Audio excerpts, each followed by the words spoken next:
부활하신 주님의 은총과 평화가 우리 가운데 임하기를 빕니다. 기쁨의 50일을 보내며 우리는 사도행전의 말씀을 읽고 있습니다. 사도행전의 다른 명칭은 또한 성령행전이라고도 불리는 책이기도 합니다. 그리스도의 교회를 이끄는 성령 하나님의 역사가 이 사도행전에 펼쳐지고 있기 때문입니다. 기쁨의 50일의 요체는 성령의 은혜 안에 우리가 머무는가일 것입니다. 다른 무엇보다 성령의 충만함을 구하는 이때가 될 수 있기를 빕니다. 한 주간 교회를 위해 기도하며 이런 성령 충만함을 구하면서 성령 강림절 찬양들을 펼쳐서 이렇게 불러보기도 하고 또 그 가사말들로 기도하여 하나님께 올려드리기도 했었는데요. 성령 강림절 찬송은 찬송가 182장부터 196장까지 성령 강림절을 주제로 한 찬양이 있습니다. 이 찬양들을 읽어보면서 이 찬양에서는 성령 하나님을 5가지 이미지로 표현합니다. 물로 표현하기도 하고요, 불로 표현하기도 하고 또 바람으로 표현하기도 합니다. 또 그리고 빛으로 주님을 표현하기도 하고 또 우리의 돕는 이 동행자로 이 성령 하나님을 표현하는 것을 읽게 됩니다. 오늘 결단의 찬송이 되는 강물같이 흐르는 기쁨은 성령께서 마른 광야를 적시는 생명 시내와 같다고 고백합니다. 그러니까 가물고 메마른 땅에 단비가 내리듯 생명을 살리는 물의 이미지로 성령님을 고백하고 구하는 찬양입니다. 찬양의 고백처럼 주님께서 우리에게 생명수를 보내줄 때 거칠고 갈라졌던 우리 마음이 부드러워지고 또 생명이 움돋는 터가 되는 은혜가 우리에게 베풀어집니다. 그런가 하면 성령은 불이기도 합니다. 헛된 마음들, 헛된 것을 태우고 냉랭한 마음에 사랑으로 타오르게 하는 불이기도 합니다. 우리의 마음을 또한 성령은 우리 마음에 있는 어둠을 몰아내는 밝은 빛이 되기도 합니다. 그래서 우리 안에 음습함을 몰아내는 생명의 빛이 성령 하나님이십니다. 성령은 또한 바람입니다. 에스겔 골짜기에 불었던 생명 바람처럼 믿음의 새싹을 움트게 하는 바람입니다. 그 바람이 우리에게 불어오기를 빕니다. 성령은 또한 우리의 동행자입니다. 순례길 가는 우리들에게 주님은 우리의 손을 잡아주시고 늘 내일에 대한 불안과 염려 많은 인생길에 동행이 되어주시는 분입니다. 이처럼 찬송가의 성령 강림절 찬송을 부르면 성령은 불처럼 헛된 것을 태우고 차가운 것을 따뜻하게 해주는 불이요, 메마른 땅에 내리는 단비이며 어둠 가운데 걷는 이들 앞에 비춰지는 불빛이요, 외로운 이들 곁에 머물며 도와주는 분인 셈입니다. 이런 성령의 사역을 우리는 생각해 봅니다. 이런 성령님은 우리의 마음을 하나님께로 접속시켜 줍니다. 그래서 하나님의 마음으로 세상을 바라보게 됩니다. 하나님의 손과 발이 되어 살게 하는 힘이 됩니다. 또한 성령은 모든 분리된 장벽을 무너뜨리고 사람들로 하나가 되게 하는 힘입니다. 성령의 충만한 사람은 나누고 가르는 사람이 아니라 분리된 것을 모으고 나뉘었던 것을 하나로 연결하는 사람입니다. 이런 성령을 사모하지 않는다면 우리는 성도라 할 수 없을 것입니다.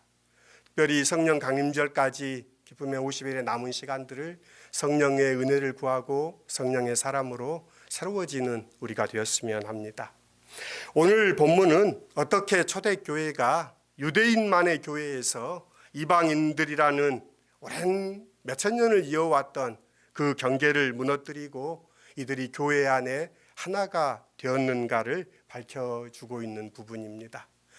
오늘 본문 11장은 10장의 이야기를 다시 반복하고 있는 부분입니다. 10장에 길게 고넬료의 이야기를 소개하고 있고 그 고넬료와 머물렀던 베드로가 예루살렘에 왔을 때 이방인의 집에 들어간 걸 문제 삼는 사람들 앞에 차근차근 설명했다라는 것이 오늘 본문의 이야기입니다. 10장 전체가 고넬료 이야기고 11장의 고넬료 이야기를 다시 한 것은 그만큼 이 사건이 교회에 나아갈 방향의 중대한 이야기라는 것을 담고 있기 때문입니다. 고넬료는 우리가 아는 것처럼 로마의 군인이었습니다. 이탈리아 부대에 속한 백부장이었습니다. 엘리트 군인인 셈입니다. 사도행전은 그를 대단히 호의적으로 소개하고 있습니다. 그는 경건했고 온 가족과 더불어 하나님을 두려워하는 사람이었다라고 사도행전은 이 고넬료를 소개합니다. 그래서 그는 유대 백성들을 피지배인층으로 보고 이등 국민으로 보며 무시하거나 깔보는 것이 아니라 유대 백성들을 귀히 여기고 그들에게 자선을 많이 베풀었던 사람으로 소개됩니다. 그는 또한 늘 하나님께 기도하는 사람으로 사도행전을 소개합니다. 제 힘으로 다른 사람들을 억압하는 데 사용하지 않고 늘 다른 사람들을 도왔던 사람이었던 것으로 그가 기도의 사람임을 우리는 또한 알게 됩니다. 사도행전 10장은 아주 길게 그가 주님을 영접하게 된 상황을 묘사합니다. 그는 환상 가운데 하나님의 천사를 보았습니다. 천사는 그의 기도가 하나님께 상달되었다는 것과 또 함께 욥바에 머물고 있는 베드로라는 사람을 데려오라고 말합니다. 그는 바닷가의 무두장이 그러니까 가죽 염색업자의 집인 시몬의 집에 묵고 있다는 말까지 덧붙입니다. 그 시간에 베드로도 정오 기도를 드리고 있습니다. 유대인들의 습관을 따라 하루에 3번 기도드렸던 그 습관을 따라 정오 기도를 드리고 있는데 하늘이 열리고 하늘에서 큰 보자기 같은 그릇이 내 귀퉁이에 끈이 매달린 채 내려오는 것을 베드로는 꿈 가운데 봅니다. 그 안에는 4발 달린 짐승들 그리고 땅에 기어다니는 것 공중에 새들이 골고루 들어 있었습니다. 유대인들이 먹지 않던 식재료들이 그 안에 들어 있습니다. 그때 이것들을 잡아 먹으라라는 음성이 베드로에게 들려옵니다. 베드로는 어릴 때부터 율법을 지키려고 했었던 사람입니다. 그래서 그는 속되거나 부정한 것을 자신이 먹었던 일이 없습니다라고 하나님께 말씀하며 하나님의 음성을 거절합니다. 두 번째 음성이 들려옵니다. 하나님께서 깨끗하게 하신 것을 내가 속되다고 하느냐라고 말합니다. 이런 일이 3번 반복되자 베드로는 하나님의 마음을 깨닫습니다. 알아차립니다. 바로 그때 고넬료가 보냈던 사람들이 문 밖에 당도했고 베드로는 그 환상의 의미를 알아차립니다. 그들을 따라가라는 것입니다. 이방인들과 교제하지 않았던 유대인들의 습성 속에서 그를 따라가라는 하나님의 음성으로 베드로는 받아들입니다. 베드로의 위대함은 자기의 견해나 입장을 언제라도 수정할 수 있는 그 유연함일 것입니다. 하나님께서 행하시는 일 앞에 그걸 하나님의 뜻으로 받아들이고 알아차리고 수용하고 순종했던 것이 베드로의 어쩌면 그의 뛰어남일 것입니다. 스승인 예수께서 꺼리낌 없이 이방인들과 접촉하는 것을 그는 보았지만 그는 당시 유대 세계의 통념을 거스르지 못하고 있습니다. 유대인들에게 이방인들은 부정한 존재입니다. 하지만 그는 환상을 통해 자기의 문화적, 종교적 편견이 하나님의 뜻과는 맞지 않다는 것을 알아차립니다. 그러자 즉시 자기가 해왔던 자기의 주장, 자기의 삶의 방식을 내려놓고 하나님의 뜻을 받아들입니다. 그는 참 영혼이 유연한 사람입니다. 본능적으로 사람은 변화보다는 안정을 바랍니다. 그래서 변화를 싫어합니다. 베드로는 고넬료가 보낸 사람들과 함께 가이사랴에 있던 고넬료의 집으로 갑니다. 고넬료는 자기의 친척들과 가까운 사람들을 불러놓고 베드로를 기다리고 있습니다. 베드로가 오는 것을 본 그는 마중 나가서 그의 발 앞에 엎드려 절을 합니다. 로마 군대의 엘리트 군인이 갈릴리 호수에서 물고기를 낚으며 살던 어부 출신 베드로에게 절을 하는 장면입니다. 성서의 이야기가 아니면 상상하기 어려운 장면입니다. 고넬료가 그렇게 행동할 수 있었던 것은 무엇일까요? 그는 아마 그 안에 진리에 대한 목마름이 있었기 때문이라고 생각합니다. 그를 사로잡고 있는 것은 세상에서의 성공과 출세가 아닙니다. 그는 하나님을 경외하는 사람입니다. 하나님의 뜻을 알고 그 뜻대로 살아가는 것을 중시했던 사람입니다. 그는 자기가 입고 있던 로마의 백부장이라는 이런 권위가 허상에 지나지 않음을 너무나 잘 알고 있습니다. 그렇게 그는 엎드릴 수 있었던 것입니다.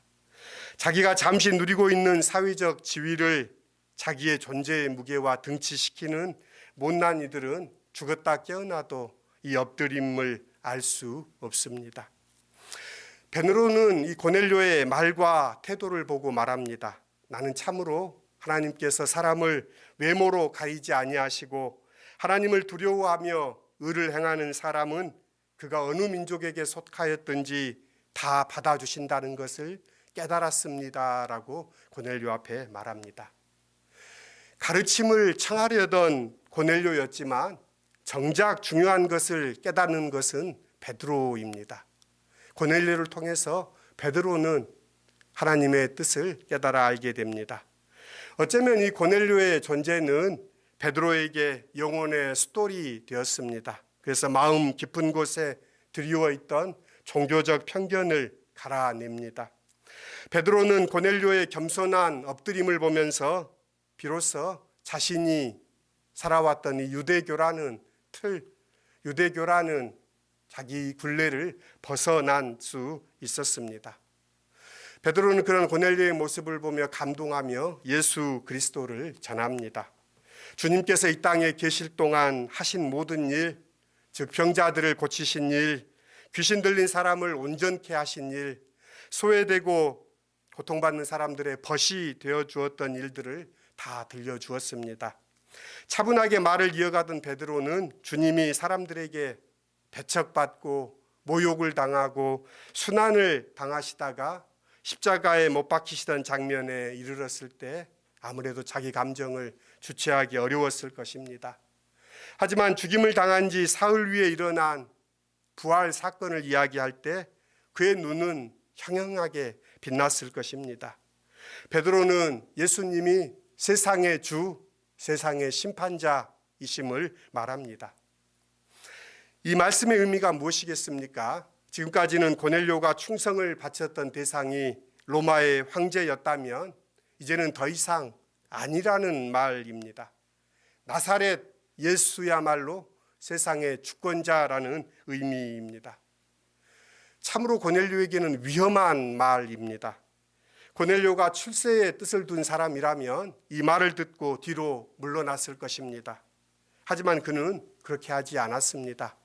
그의 가슴에 불이 붙은 것 같았기 때문입니다. 오랫동안 어둠 속에 있던 그의 영혼이 밝은 빛이 비춰듭니다. 그 자리에 있던 모든 이들에게 성령이 임한 것입니다.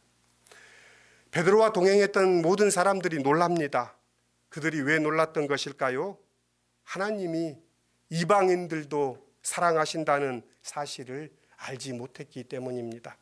그 놀람은 자신들이 선민이라는 자부심을 가지고 살아왔고 스스로 잘 믿는 사람이라고 자처했지만 그들의 믿음이 하나님에 대한 오해에 근거한 편협한 믿음이었음을 보여줍니다.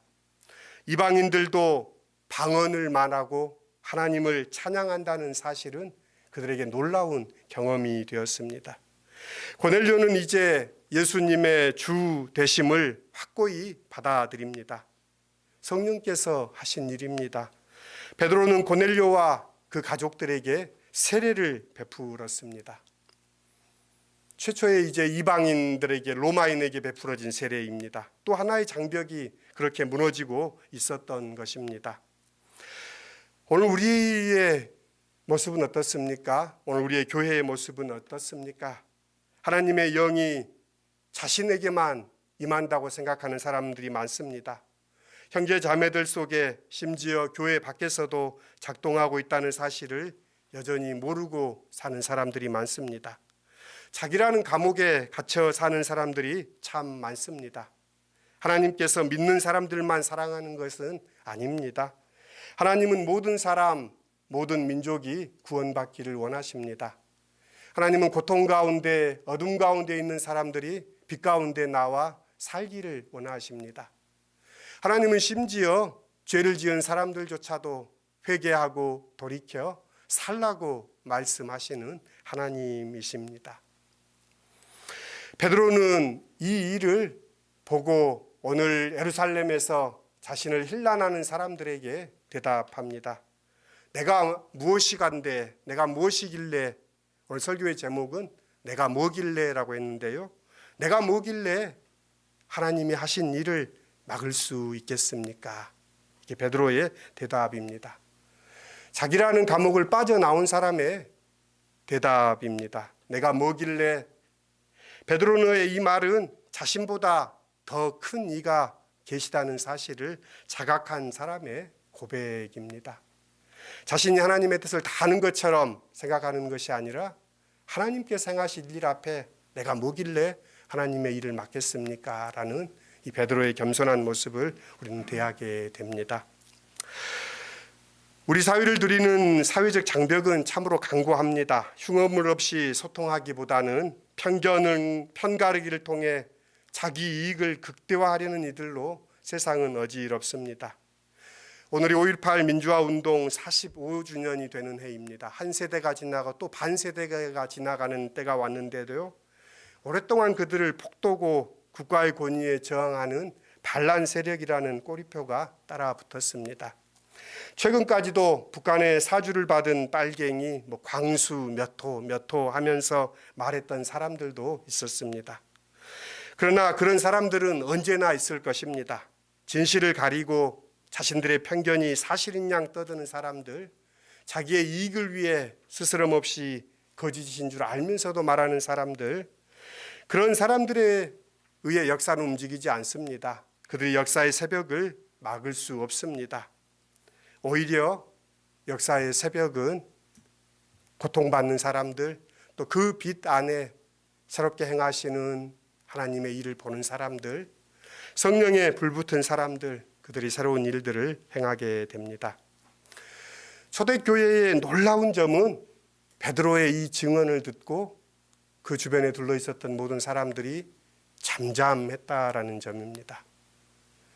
뭘 할례 받지 않은 사람의 집에 들어갔다면서 베드로를 비난했던 사람들조차도 베드로의 이 차근차근 하는 이 설명을 들으며 하나님의 행하신 앞에 그들이 잠잠했다라는 것입니다.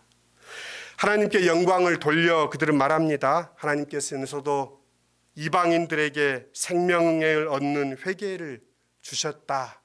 이게 그들의 대답입니다.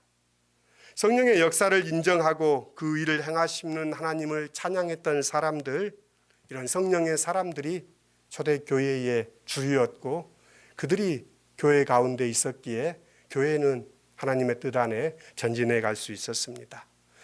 단번에 되지는 않습니다. 이후에 이 문제는 계속해서 논쟁이 됩니다. 15장에 다시 한번 또 이 문제가 언급됩니다. 또 사도 바울의 사역 내내 이 꼬리표가 따라다닙니다. 이방인들에게 복음을 전하는 문제를 가지고 계속해서 발목을 잡으려던 사람들이 등장합니다.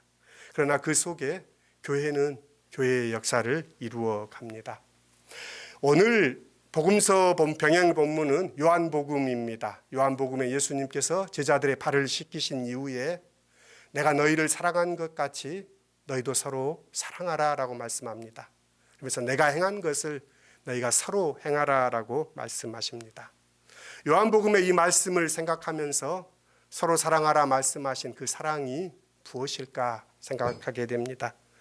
요한복음의 이런 말씀들을 들으며 생각하는 것은, 사랑한다는 것은 마음을 열어 상대의 말을 듣고 그 뜻, 그의 삶에 역사하시는 하나님의 행하심을 함께 기뻐하고 찬양하는 것, 그러면서 함께 하나님의 뜻 안에 나아가는 것, 그것이 서로 사랑하는 것이 아닌가 생각합니다. 우리 안에 사랑이 새로워져야 할 때입니다. 우리 안에 하나님의 뜻 안에 우리가 다시금 믿음 안에 자기라는 감옥을 깨뜨리고 나와 하나님의 기쁘신 뜻을 이뤄가는 우리가 되기를 소원합니다. 오늘 마음으로 읽는 글에는 박노해 시인의 길 잃은 날의 지혜라는 시를 실어봤는데요. 큰 것을 잃어버렸을 때는 작은 진실부터 살려가십시오. 큰 강물이 말라갈 때는 작은 물길부터 살펴주십시오. 꽃과 열매를 보려거든 먼저 흙과 뿌리를 보살펴 주십시오. 참 시인의 그 지혜가 이 시 가운데 실려 있습니다. 참 다시금 근본으로 돌아가 우리 안에 그리스도의 사랑, 그리스도의 그 마음, 처음 마음을 다시금 살피고 그 작은 진실, 또 작은 물길, 흙과 뿌리를 보살핌을 통하여 다시금 일어설 수 있기를 소원합니다. 내가 뭐길래? 라고 이야기했던 베드로의 겸손함 속에 은혜 안에 살아가는 우리 시온 공동체가 될 수 있기를 빕니다. 성령의 바람이 우리 위에 그리고 우리 교회 위에 또 불어오기를 기도하지 않을 수 없습니다. 성령 하나님, 장벽을 무너뜨리는 바람으로 굳어진 마음을 녹이는 담비로 속된 욕심을 불태우는 불로 어둠을 밝히는 빛으로 지친 이들 곁에 모으시는 따뜻한 손길로 오십시오. 그리하여 우리를 이끌어 주십시오. 우리 함께 기도의 자리에 나아가십시다. 그것만은 할 수 없습니다. 자신의 정체성이라고 생각했던 것조차 내려놓았던 베드로를 생각해 봅니다. 주님의 뜻을 알아차리고 유연하게 살게 하여 주십시오. 우리의 생각을 넘어서는 하나님의 인도하심 속에 살게 하여 주십시오. 주님 앞에 제가 뭐라고 주님을 거스리고 막을 수 있겠습니까? 주님의 뜻이 우리 가운데 이루어지이다. 우리는 주님의 것입니다. 우리의 기쁨의 근원이신 예수님의 이름으로 기도드립니다. 아멘.